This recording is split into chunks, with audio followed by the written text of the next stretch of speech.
नमस्कार, मैं श्यामगिरी। आप देख रहे हैं टीएफडी न्यूज 24। टीएफडी न्यूज 24 में आप सभी दर्शकों का स्वागत है।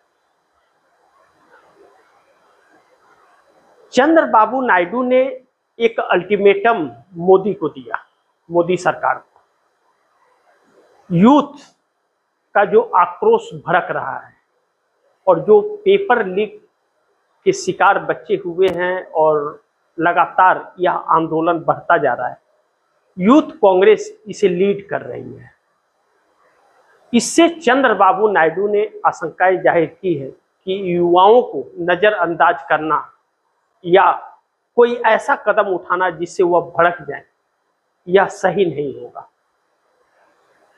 लाजमी है कि चंद्रबाबू नायडू तमिलनाडु के चुनाव परिणाम से प्रभावित हैं। तमिलनाडु के परिणाम को, चुनाव को, युवाओं के गुस्सा ने, युवाओं का जो गुस्सा था वह परिणाम बदल दिया। इसकी कल्पना ना डीएमके ने की थी और ना ही एडीएमके ने की थी। परिणाम रिजल्ट आया कि 60 साल से सत्ता में रह रहे डीएमके और एडीएमके बुरी तरह से हार गई और विजय थलापति जो पहली बार पार्टी बनी और चुनाव लड़ी, वह सत्ता के नजदीक पहुंच गई। अब चंद्रबाबू नायडू इन बातों को लेकर के चिंतित हैं कि साउथ के अंदर जिस तरह से तेलंगाना, कर्नाटक, केरल, तमिलनाडु में कांग्रेस ने सरकारें बनाई हैं, आंध्र प्रदेश के अंदर भी उन्हें संकट आ सकता है अगर यह आक्रोश बढ़ा। चंद्रबाबू नायडू दो राहे पर खड़े हैं। उन्हें समझ नहीं आ रहा क्या करें और क्या ना करें। मोदी के साथ रहते हैं तो जनता से क्रेज उनका खत्म हो रहा है और जनता के क्रेज को बनाए रखने के लिए मोदी का साथ छोड़ने के मजबूर हो रहे हैं। ऐसे में राहुल गांधी ने जब यह कहा कि सरकार मोदी की गिर जाएगी साल भर के अंदर, यानी कि 2026 या 27 के शुरू तक, तो मोदी सरकार बौखला सी गई। लेकिन बात यहां बौखलाने की नहीं है, बात यहां है कि जरूरतों की, कि आखिर वह युवा क्यों मजबूर है सड़कों पर आने का। साफ मतलब है, यूथ कांग्रेस ने 11 दिन का अल्टीमेटम मोदी सरकार को दिया है इस्तीफे के लिए कि धर्मेंद्र प्रधान जो शिक्षा मंत्री है उनका इस्तीफा ले लिया जाए। अगर इस्तीफा नहीं देते हैं तो दिल्ली घेराव होगा और दिल्ली घेराव होगा तो स्थितियां बेकाबू होंगे। तो फिर यूथ ही नहीं होगा, फिर बेरोजगार भी होगा और फिर किसान भी होगा। ऐसे में चंद्रबाबू नायडू साथ छोड़ने के लिए मोदी का मजबूर हो जाएंगे और जब चंद्रबाबू नायडू साथ छोड़ने का मजबूर हो जाएंगे तो राहुल गांधी की कही बातें सत्य साबित होगी। मोदी सरकार गिर जाएगी, क्योंकि मोदी सरकार को गिराने के लिए 20 सांसदों ने साथ छोड़ दिया तो मोदी सरकार गिर जाएगी। लेकिन वहीं सिर्फ सरकार गिरेगी और इंडिया गठबंधन सरकार बनाना चाहेगा तो इंडिया गठबंधन को 40 सांसदों की जरूरत पड़ेगी। ऐसे में उसे नीतीश को भी साथ छोड़ना पड़ेगा, नरेंद्र मोदी को। ऐसे में चंद्रबाबू नायडू चिंतित हैं इन सभी चीजों को लेकर कि सरकार के साथ रहें या न रहें, असमंजस वाली परिस्थिति है। लेकिन हालात ऐसे उत्पन्न हो रहे हैं कि चंद्रबाबू नायडू प्रतिदिन मजबूर होते जा रहे हैं मोदी से समर्थन वापस लेने के लिए। लगातार अब 18 सांसद अगर पलट जाएंगे तो फिर मोदी सरकार के लिए घंटी बज गई थी। नीतीश कुमार दूसरी तरफ अपनी पार्टी को लेकर के परेशान है। पार्टी बचेगी या पार्टी खत्म हो जाएगी या पार्टी टूट जाएगी, इन बातों को लेकर के वह चिंतित है कि आखिर पार्टी का होगा क्या, क्योंकि उसमें कई सुर उठने लगे हैं। और हकीकत यह रहा कि नीतीश कुमार की पार्टी को तोड़ने की, मरोड़ने की भरपूर कोशिश भारतीय जनता पार्टी ने पिछले दिनों किया। अब सम्राट चौधरी सीएम हैं और नीतीश कुमार की कृपा से बने। नीतीश कुमार ने सीएम तो बना दिया, लेकिन सम्राट चौधरी उल्टा दांव खेल रहे। सम्राट चौधरी नीतीश कुमार के साथ धोखा किया।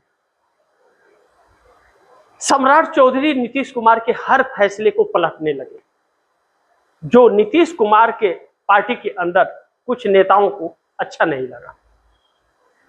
सम्राट चौधरी के अंदर इतनी हिम्मत रही कि नीतीश कुमार का विरोध इस तरह से करते, कहीं ना कहीं केंद्र का इन्वॉल्वमेंट उसमें होगा, मोदी और शाह का, इसे इंकार नहीं कर सकते। सम्राट चौधरी ने नीतीश कुमार के हर फैसले को पलटना शुरू कर दिया। सम्राट चौधरी को लेकर के जेडीयू के अंदर विरोध हो गया। तकरीबन 70 विधायक नाराज, और वह 70 विधायक सम्राट चौधरी को सीएम बनाना भी नहीं चाहते थे। दैनिक भास्कर अखबार ने इसे छापा था कि 68 एमएलए विरोध में है, बागी हो गए, लेकिन नीतीश कुमार ने फिर भी बनाया, समर्थन भी मिला। अब सम्राट चौधरी को लेकर के बिहार के युवा भी विरोध प्रदर्शन कर रहे हैं। छात्र, मजदूर लोग अलग अलग तरीकों से, अलग अलग कारणों से, जैसे बुलडोजर चलना, बस्ती के बस्ती उजाड़ देना, जैसे पेपर को लेकर के एडवर्टाइजमेंट न निकालना, बहुत सारे कारण जो सम्राट चौधरी की बातें नहीं पसंद आती। और सम्राट चौधरी बिहार के सीएम के लायक है भी नहीं, लेकिन अगर सम्राट चौधरी नहीं है तो नरेंद्र मोदी भी प्रधानमंत्री के लायक नहीं है, क्योंकि दोनों एक ही कटघरी से आते हैं। ऐसे में जेडीयू उलझ सी गई है, और उलझ से चंद्रबाबू नायडू भी गए हैं। लेकिन ममता बनर्जी के इस बीच एंट्री होता है, और कहा जा रहा है कि ममता बनर्जी नीतीश के भी और नायडू के भी संपर्क में है। लेकिन यही जब यह बात निकल के आने लगे कि यह दोनों नीतीश नायडू राहुल गांधी के संपर्क में है, तो फिर बहुत अहम सवाल खड़ा हो जाता है राहुल गांधी के उस बयान पर कि सरकार गिर जाएगी। भारतीय जनता पार्टी को इसीलिए मिर्ची लगी हुई है राहुल गांधी के बयानों पर। तो भारतीय जनता पार्टी हमलावर है राहुल गांधी पर, कभी गद्दार कह रही है, कभी कुछ कह रही है, कभी कुछ कह रही है, लेकिन अपना आकलन नहीं कर रही है कि क्यों यह सारी चीजें हो रही है। जो हालात, अब उस बात को डिस्क्राइब करना बहुत जरूरी है कि यह जो हालात उत्पन्न हुए हैं, चाहे पेपर लीक से शिकार बच्चों का, 22 लाख बच्चों का, चाहे और भी सारे पेपर लीक होते हैं, नीट के पेपर ही लीक सिर्फ नहीं हुए, और भी बहुत सारे पेपर लीक हो रहे हैं, हर पेपर ही लीक हो रहा है, कुछ भी नहीं बच रहा है। और बेरोजगार मजदूर, लगे हुए रोजगार का चले जाना, नए रोजगार नहीं मिलना, महंगाई, यह सारी चीजें, यह सारी मुद्दे हैं जो कारण हैं।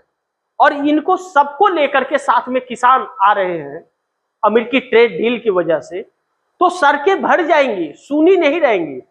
कहते हैं कि सड़कें सूनी हो जाए तो संसद आवारा हो जाता है, तो सड़कें भर जाएंगी तो संसद के कानों में गूंजेगी। यही बात तो चंद्रबाबू नायडू मोदी को समझा रहे हैं कि भैया आप इनको नजरअंदाज मत कीजिए, वरना कुर्सी संकट में आ जाएगी और सरकार गिर भी जाएगी। और राहुल गांधी यही बात कर रहे हैं कि साल भर के अंदर मोदी सरकार गिर जाएगी। और वह पहला शख्स चंद्रबाबू नायडू पर सुई क्यों जाती है? इसलिए कि चंद्रबाबू नायडू एनडीए गठबंधन के अंदर एक ऐसे शख्स हैं जो इंडिपेंडेंट हैं, वह मोदी के सहारे नहीं है या किसी और सहयोगी दल के सहारे नहीं है। 2/3 बहुमत की सरकार है। उनके वोटर्स अगर हटे, दिल्ली अगर घेराव होगा बेरोजगारों का, मजदूरों का और युवाओं का, किसानों का, तो आंध्रा भी होगा। तो आंध्रा में चंद्रबाबू नायडू को होगा, मोदी का थोड़ी होगा। आंध्रा में चंद्रबाबू नायडू का होगा, क्योंकि चंद्रबाबू नायडू मोदी को समर्थन दे रहे हैं 18 सांसदों का। तो पवन कल्याण जो है, जो खटपट चल रही है, पवन कल्याण नायडू को साथ छोड़ने के लिए मजबूर होंगे, और जैसे पवन कल्याण छोड़ेंगे तो चंद्रबाबू नायडू मोदी का साथ छोड़ देंगे, अन्यथा उनका सत्ता हिल जाएगा। 2029 में फिर सत्ता में काबिज नहीं हो पाएंगे। और नरेंद्र मोदी के पापों का भरपाई चंद्रबाबू नायडू क्यों करे? तो ऐसे में मोदी सरकार गिरने के बहुत सारे समीकरण हैं जो मोदी सरकार संज्ञान अभी भी नहीं ले रही है। अगर शिक्षा मंत्री धर्मेंद्र प्रधान का इस्तीफा नहीं होता है तो राहुल गांधी की कही बातें सच हो जाएगी, सरकार गिर जाएगी और उसके कारण भी चंद्रबाबू नायडू बनेंगे। इसीलिए चंद्रबाबू नायडू ने पहले ही अल्टीमेटम दे दिया मोदी को कि देख लीजिए, आप इन युवाओं और बेरोजगारों से पंगा मत लीजिए, उनको लेकर के कोई ऐसा कदम मत उठा दीजिए कि वह भड़क जाए। वह भड़क गए तो फिर तमिलनाडु को देख लीजिए कैसे सत्ता परिवर्तन हो गया। किसी ने सोचा भी नहीं था कि टीवीके आ जाएगी, हर किसी ने कल्पना की थी 2, 4, 10 सीटें आ जाएंगी, इससे ज्यादा एक्सेप्ट भी कोई नहीं किया होगा। और एग्जिट पोल हो या सर्वे हो, सब में वही भी आ भी रहा था। लेकिन क्या हुआ, डीएमके और एडीएमके खत्म हो गई और एडीएमके जो एनडीए गठबंधन की हिस्सा थी वह टूट कर बिखर गई। 25 विधायक उसके निकल गए, पार्टी खत्म होने के कगार पर आ गई और 5 साल बाद पार्टी बचेगी इस बात की कोई गारंटी नहीं। ऐसे में नरेंद्र मोदी की कुर्सी हिल गई है और सरकार गिरने का कारण पहला चंद्रबाबू नायडू ही होंगे, इस बात से भी इंकार नहीं कर सकते। सारे समीकरण को जोड़ लीजिए, देखिए कि जो तस्वीरें राहुल गांधी के कहे अनुसार सड़कों पर घूमेगी और राहुल गांधी मुस्लिम समुदाय से, दलित समुदाय से सबसे बैठकें जो लगातार कर रहे हैं और सड़कों पर यूथ कांग्रेस, वह इस तरफ इशारा कर रहे हैं कि जब वह सड़कों पे आएंगे तो एनडीए गठबंधन के सभी घटक दलों की घेराई शुरू हो जाएगी। तो चंद्रबाबू नायडू बिल्कुल उसमें रिस्क नहीं लेंगे और मोदी का साथ एक झटके में चंद्रबाबू नायडू छोड़ देंगे, गिर जाएगी मोदी सरकार। इस बात से इंकार नहीं किया जा सकता क्योंकि वह अपनी सत्ता मोदी की वजह से नहीं गवा सकते। तो ऐसे में आप दर्शकों की क्या राय है, क्या सुझाव है, कमेंट बॉक्स में जरूर दीजिएगा। इस खबर को ज्यादा से ज्यादा शेयर कीजिए, अपने दोस्तों को भी कहीं आगे शेयर करें। और आपने अगर टीएफडी न्यूज 24 को सब्सक्राइब नहीं किया तो सब्सक्राइब कर लीजिए, अपने दोस्तों को भी कहिएगा सब्सक्राइब करें। मिलते हैं अगली खबर के साथ, तब तक के लिए नमस्कार।